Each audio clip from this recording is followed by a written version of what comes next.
Sir बिस्मिल्लाहिर्रहमानिर्रहीम शुरू कर लेते हैं।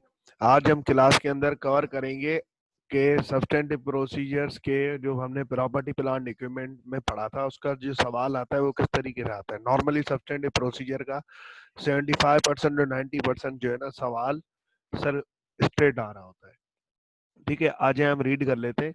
List audit procedure for the verification of fix asset is appearing in the financial statement. Also give the related audit assertion against the each step. तो ये बताओ हो जाएगा सर, फिक्स एसेट को वेरीफाई करने के आपसे सब्सटेंटिव प्रोसीजर पूछ रहा है 12 नंबर का आसान सवाल, और आपका कह रहा है कि जो भी आप प्रोसीजर लिखो उसके सामने आप बता देना कि ये प्रोसीजर किस असर्जन के अगेंस्ट है। मैंने भी आपको यही बताया हुआ है।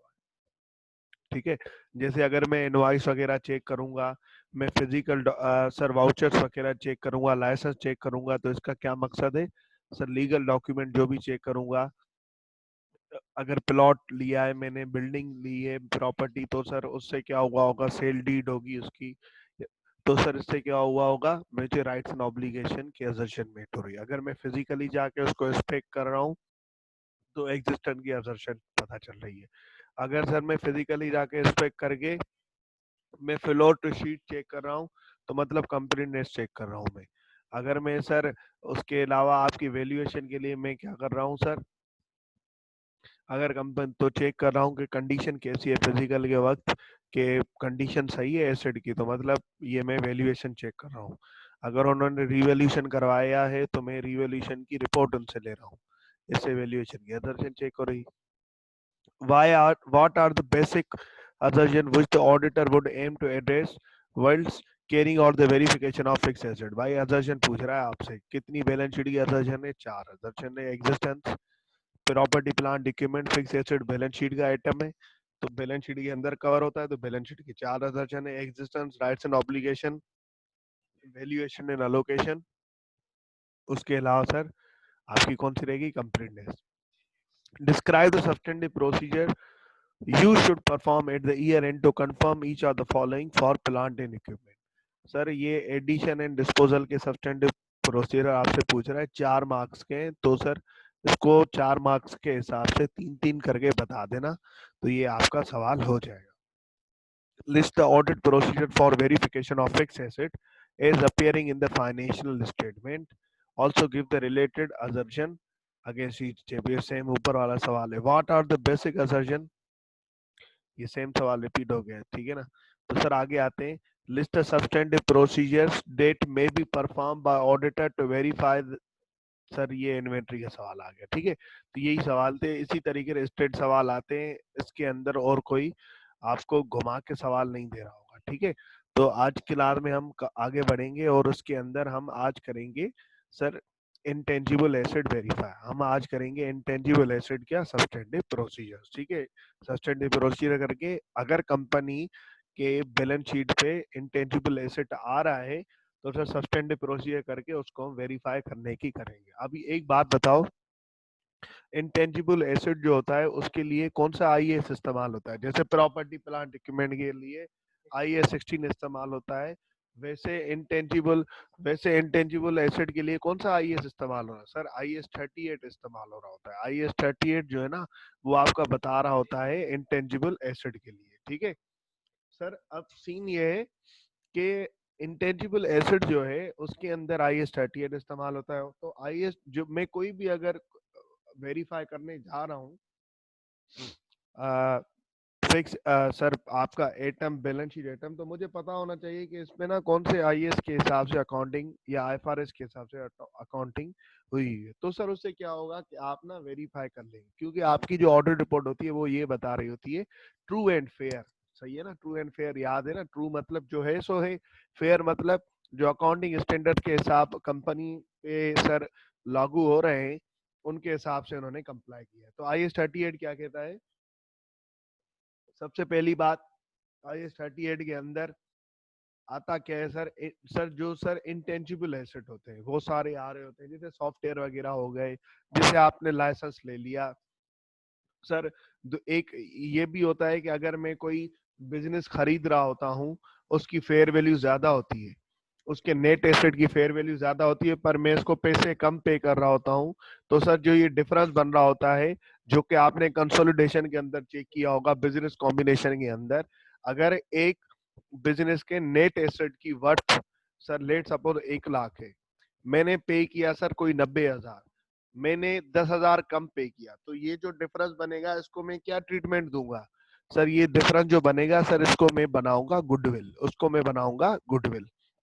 लेट सपोज आपने 90,000 दिए, आपके पास डेबिट क्या होगा? कैश हो गया आपका, क्रेडिट 90,000, डेबिट क्या होगा सर? नेट एसेट हो गए जो कि मैंने कारोबार खरीदा है, जो कि मैंने कारोबार खरीदा। लेट सपोज इन्वेस्टमेंट आपने डेबिट कर दी, या सर आपने नेट एसेट डेबिट कर दिए, ठीक है ना? 1 लाख से हमेशा आप इन्वेस्टमेंट को किस पे डेबिट कर रहे होते हो सर? फेयर वैल्यू पे।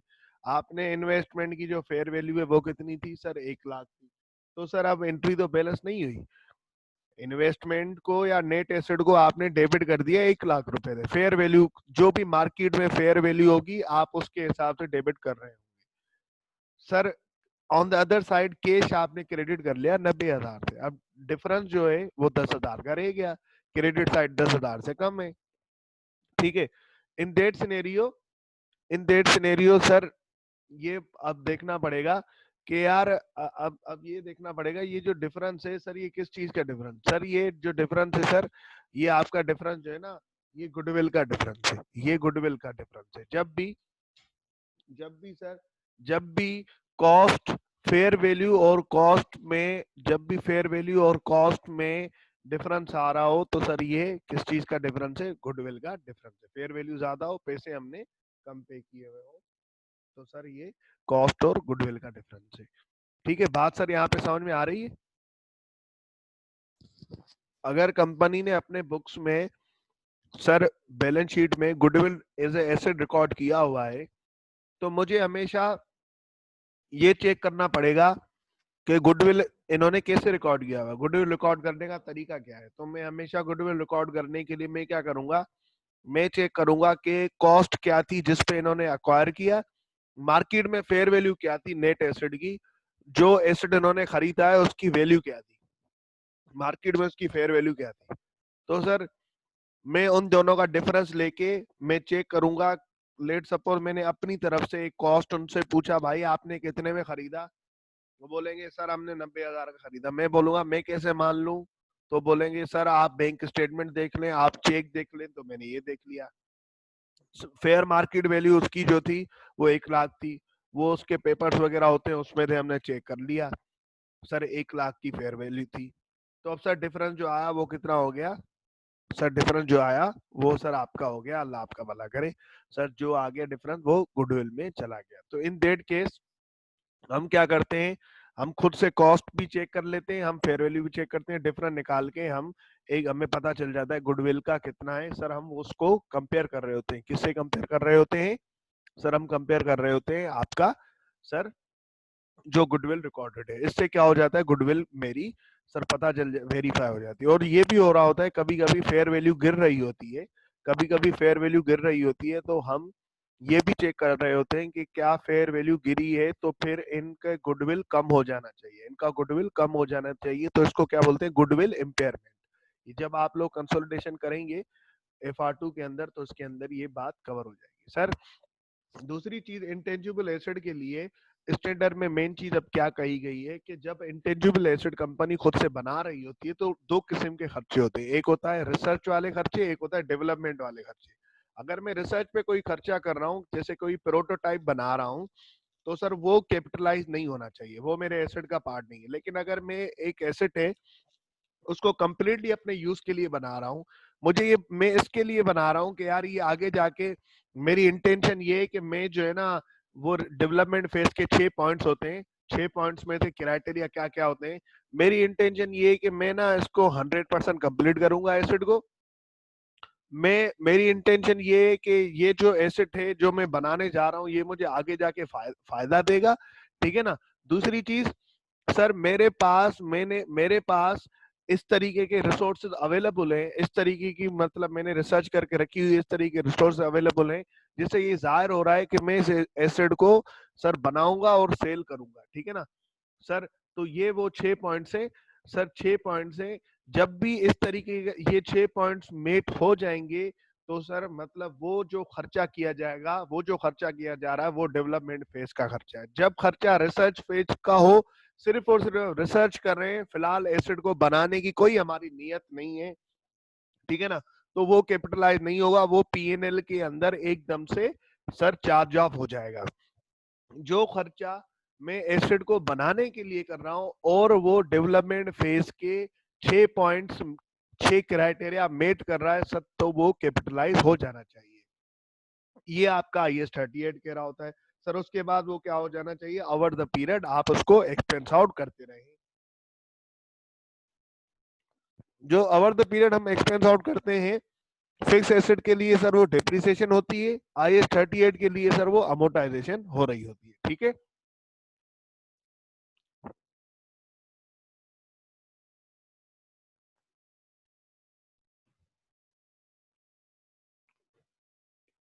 बात ये है सर कि अब मैं कंपनी से सबसे पहले पूछूंगा, अगर उनके पास कोई ऐसा इंटेंजिबल एसेट है जो कि उन्होंने खुद से बनाया हुआ है, तो मैं उनसे इंश्योर करवाऊंगा ये कि ये जो आपने रिकॉग्नाइज किया है, मैं मैनेजमेंट से डिस्कस करूंगा क्या इसमें IS-38 के डेवलपमेंट फेज के ये जो सारे खर्चे आपने रिकॉग्नाइज किए हैं, कैपिटलाइज किए हैं, क्या ये मैनेजमेंट से डिस्कशन करूंगा मैं, क्या ये इंक्वायरी करूंगा मैं, ये डेवलपमेंट फेज के 6 क्राइटेरिया मेट करते थे, क्या इसके अंदर फिजिबिलिटी रिपोर्ट बनाई है, फिजिबिलिटी रिपोर्ट बनाई जाती है, आपने क्या फिजिबिलिटी रिपोर्ट बनाई है, अगर आपने फिजिबिलिटी रिपोर्ट बनाई है तो वो मुझे दिखा दें, क्या आपकी वाकई इंटेंशन है इसको कंप्लीट करने की, ठीक है।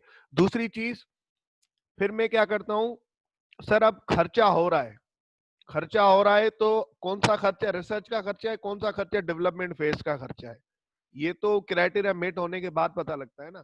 अब कुछ एक्सपेंस कैपिटलाइज हो चुका है, मैं क्या करूंगा सैंपल बेस पे जो एक्सपेंस कैपिटलाइज हो चुका है उसका सैंपल उठा के किस चीज का सैंपल उठा के, भाई उन्होंने बोला यार ये जो खर्चा किया है ना हमने, ये जो इनवाइसेस हमने चीजें लगाई हैं, ये हमने डेवलपमेंट फेज के अंदर क्लासिफाई कैपिटलाइज किए, मैं क्या करूंगा उनमें से सर क्या करूंगा सैंपल पे इनवाइसेस उठा के खर्चे उठा के चेक करूंगा कि वाकई ये खर्चा डेवलपमेंट फेज का है ना, कहीं रिसर्च फेज का तो नहीं है ना। ऐसा ना हो कि रिसर्च फेज का उन्होंने डेवलपमेंट फेज के अंदर कैपिटलाइज कर लिया हो। मैं ऐसे भी करूंगा कि पीएनएल के अंदर रिसर्च फेज के खर्चों में से इनवाइस उठा के चेक करूंगा, कहीं ऐसा तो नहीं है ना कि ये रिसर्च फेज डेवलपमेंट फेज का खर्चा था, इन्होंने रिसर्च फेज करके पीएनएल में डाल दिया सर। तो ये हिसाब है सर। खर्चे किस तरीके के होते हैं सर, कौन से खर्चे होते हैं उनके एग्जांपल बता दें। भाई आपने कॉन्ट्रैक्ट किया होगा किसी से, ठीक है, तो कॉन्ट्रैक्टर आपको कोई चीज बना के दे रहा होगा, तो सर उस कॉन्ट्रैक्ट के अंदर कॉस्ट आ रही होगी, कॉन्ट्रैक्टर आपको इनवाइसेस भेज रहा होगा।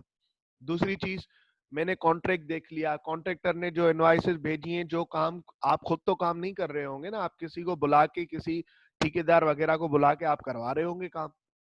दूसरी चीज सर, लेबर अगर आप खुद से काम करवा रहे हैं तो लेबर आपको सर जो लेबर आपने लगाया हुआ है वो टाइम शीट भरता होगा, वो आप उसको टाइम शीट मतलब रोज के हिसाब से आप एक हिसाब किताब लगा रहे होंगे कि ये दिन में कितने दिन कितने घंटे काम कर रहा है, ये हिसाब किताब है सर। अगर मैं आगे बढ़ूं, इंटेंजिबल एसेट पे ये भी हिसाब किताब होता है कि जब इंटेंजिबल एसेट में खरीद रहा होता हूँ तो उसके भी लीगल डॉक्यूमेंट बनते हैं। लीगल डॉक्यूमेंट मतलब अगर किसी ने मैंने खरीदा तो सर परचेज डॉक्यूमेंट मतलब उसने इनवॉइस भेजी होगी, या उसने सर कोई कॉन्ट्रैक्ट होगा जिसके थ्रू मुझे मिल रही होगी, मुझे सर राइट मिल रहा होगा कि अब मैं उसका ओनर हूँ, या इनवॉइस होगी जिसके अगेंस्ट मैंने पैसे पे किए होंगे, तो ये हिसाब किताब है सर। दूसरी बार इंटेंजिबल एसेट के अंदर क्या होता है, IS कहता है कि इंटेंजिबल एसेट को ओवर द पीरियड आप क्या करो कि सर अमोटाइज करो, तो सर मैं चेक करूंगा, मैं अमोटाइजेशन रिकैलकुलेट करके देखूंगा भाई कितना रेट है। लेट सपोज उन्होंने बोला 33% रेट है, पहली बार रेट की ना रीजनेबलनेस चेक करूंगा, वाकई 33% से डिप्रिशिएट होना चाहिए, कहीं ज्यादा से तो नहीं कर रहे हैं या कहीं कम से तो नहीं कर रहे हैं, तो मैं जो है ना रीजनेबलनेस चेक करूंगा, रेट जो है वो रीजनेबल है और ये हर कंपनी की ना अपनी एक पॉलिसी होती है उसको डेप्रिशिएट करने की, ठीक है ना। अब सर मैं फिर क्या करूंगा, उसकी अमोटाइजेशन कैलकुलेट करके क्लाइंट ने जो रिकॉर्ड की हुई है अपने प्रॉफिट एंड लॉस अकाउंट के अंदर, उससे मैं कंपेयर करूंगा। दूसरी चीज मैं ये चेक करूंगा कहीं मेरा इंटेंजिबल एसेट इम्पेयर तो नहीं हो रहा, उसकी कंडीशन तो सही है ना, खराब तो नहीं हो गया है ना। तो ये हिसाब किताब है, ठीक है। तो सर ये हो गया आपके इंटेंजिबल एसेट का। यहाँ इसको सर यहाँ से लेके